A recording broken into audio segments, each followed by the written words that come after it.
Hi குட்டீஸ், அனைவருக்கும் வணக்கம். குட்டீஸ், உங்க எல்லாருக்குமே தெனாலிராமனை பத்தி கேள்விப்பட்டிருக்கீங்களா? கேள்விப்பட்டிருப்பீங்க. அந்த தெனாலிராமனுடைய கதைகள்ல இருந்து நான் ஒரு அற்புதமான ஒரு கதையை தான் எடுத்துட்டு வந்திருக்கேன். சரி, வாங்க கதைக்குள்ள போலாம். இக்கதையின் தலைப்பு வாய் உள்ள பிள்ளை.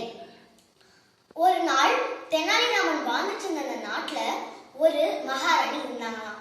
அந்த மகாராணிக்கு ரோஜா பூனா அவ்வளோ இஷ்டமா. அவங்க என்ன பண்ணாங்களாம், தன்னுடைய தோட்டத்திலே ரோஜா மலர்களை வளர்த்துட்டு வந்தாங்களாம். ஆனா ஒரு என்ன ஆச்சரியம் அப்படின்னு பார்த்தீங்கன்னா, அவங்க கையில என்னைக்குமே ரோஜா பூ கிடைக்கவே இல்லையா. அவங்க என்ன நினைச்சாங்கன்னா, தன்னுடைய தோட்டத்திலே இருக்கிற அந்த ரோஜா மலர்கள் ஏன் இந்த தோட்டக்காரர்கள் நம்மளுடைய கையில கொடுக்க மாட்டாங்க அப்படின்னு சொல்லிட்டு யோசிச்சாங்க. அப்போ அவங்க என்ன யோசிக்கிறாங்க அப்படின்னா, அவங்க நம்ம கையில கிடைக்காத அந்த ரோஜா பூ என்ன ஆச்சு அப்படின்னு சொல்லிட்டு யோசிக்கிறாங்க.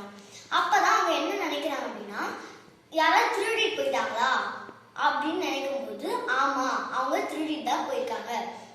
யார் திருடினதுன்னு யோசிக்காம என்ன பண்றாங்க அப்படின்னா, அவங்க காவலர்களை கூப்பிட்டு என்ன சொல்றாங்கன்னா, அந்த தோட்டத்தை சுத்தி மதில் சுவர்களை எழுப்பி அதுக்கு பக்கத்துல நீங்களாம் நின்று காவல் காக்கணும், நம்முடைய ரோஜா பூ திருடு போகக்கூடாது அப்படின்னு சொல்லிட்டு சொன்னாங்க.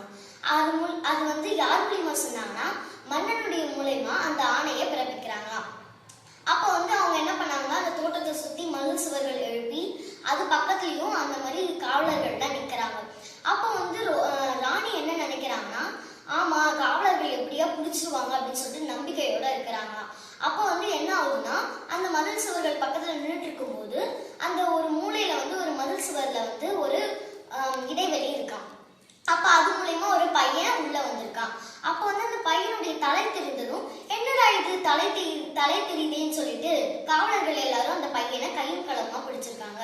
அப்போ பிடிச்சதும் என்ன பண்றாங்கன்னா, அவன் மடியில பார்த்தா, அவனுடைய சட்டப்பையில பார்த்தா அவ்வளோ ரோஜா பூக்கள், மகாராணிக்கு பிடித்தமான அந்த ரோஜா பூக்கள் எல்லாமே அவன் வச்சிருந்தானா.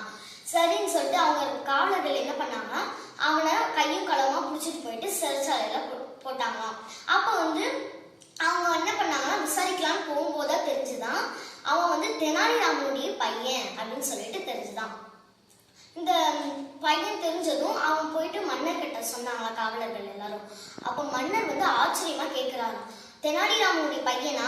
அவன் புத்திசாலி தானே தெனாலிராமன், அதே மாதிரி இவனும் புத்திசாலி தான் அப்படின்னு சொல்லிட்டு அவங்க நினைக்கிறாங்க.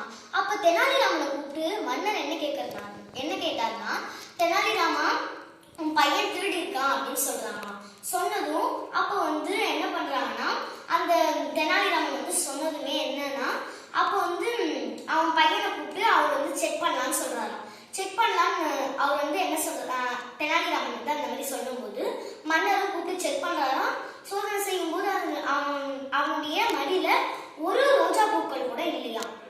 அப்போ என்ன நடந்ததுன்னா, சரி இப்ப எதுவும் ஆலியன்ஸ் இவன் எதுவும் திருடல அப்படின்னு சொல்லிட்டு நிபந்தனை ஆனதா அவங்க ரெண்டு பேருமே வீட்டுக்கு தண்டனை வழங்காம போயிட்டாங்களாம். தெனாலிராமனும் அவங்களுடைய பையனும் வீட்டுக்கு போயிட்டாங்களாம். போயிட்ட பிறகு மன்னர் காவலர்களை கூப்பிடுறாராம்.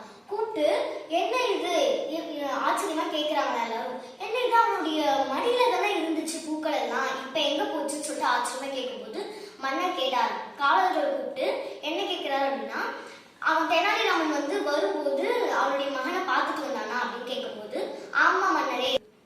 சிறைச்சாலையில போயிட்டு பார்த்துட்டு வந்தாரா அப்படின்னு கேட்கும்போது, ஆமா, சிறைச்சாலையில போயிட்டு பார்த்துட்டு தான் வந்தாங்கன்னு காவலர்கள் சொன்னாங்க. சொன்னதும் அவங்க என்ன சொன்னாங்கன்னு தெரியுமா அப்படின்னு சொல்லி கேட்கும்போது காவலர்கள் சொன்னாங்களாம், அவன் வாயுள்ள பிள்ளை தான் பிழைக்கும், நீ தான் ஊமையாச்சுன்னு சொல்லிட்டு திட்டினாருங்க அப்படின்னு சொல்லிட்டு மன்னர் கிட்ட சொல்றாரு.